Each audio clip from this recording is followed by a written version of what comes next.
കൊതിയോടെ ഉണ്ടാക്കിയിട്ട് കുക്കറും കേടായി എടുത്ത സാധനങ്ങളും പോയി. അങ്ങനത്തെ പരാതിയും വിഷമമൊക്കെ ഉള്ളവർക്ക് വേണ്ടിയിട്ടാണ് കേട്ടോ ഇത്. അപ്പോൾ ആദ്യം നന്നായി കഴുകി 5 മണിക്കൂർ കുതിർത്തിയെടുത്ത 1 കപ്പ് പച്ചരി വെള്ളമൊക്കെ കളഞ്ഞൊരു മിക്സി ജാറിലേക്ക് ഇട്ട് കൊടുക്കാം.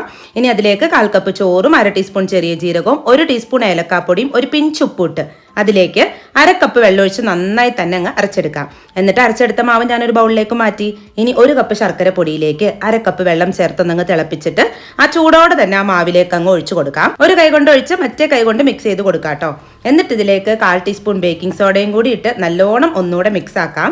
ഇനി 2 ടേബിൾ സ്പൂൺ വെളിച്ചെണ്ണ ഒഴിച്ച ഒരു പാനിലേക്ക് കുറച്ച് തേങ്ങ കൊത്തിട്ട് പയ്യെ ഒന്ന് കളറ് മാറി വരുന്ന സമയത്ത് കുറച്ച് ചെറിയ ഉള്ളി ഇട്ട് നന്നായി ഒന്ന് മൂപ്പിച്ചെടുക്കാം. മൂത്ത് വരുമ്പോൾ ആ ചൂടോടെ ഇരിക്കുന്ന ആ മാവുണ്ടല്ലോ അത് ഇതിലേക്ക് ഒഴിച്ച് ഫ്ലെയിം എത്രത്തോളം കുറയ്ക്കാമോ അത്രയും കുറച്ച് അടച്ച് വെച്ചൊരു 12 മിനിറ്റ് വേവിച്ചെടുക്കാം.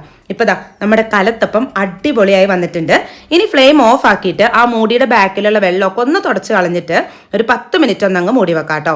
നല്ല അരെടുത്തിട്ടുള്ള നല്ല സോഫ്റ്റ് ആയിട്ടുള്ള കലത്തപ്പം അടിപൊളി എന്ന് തന്നെ പറയാം. അപ്പോൾ എല്ലാവരും ഇതുപോലെ നാക്കി നോക്ക്.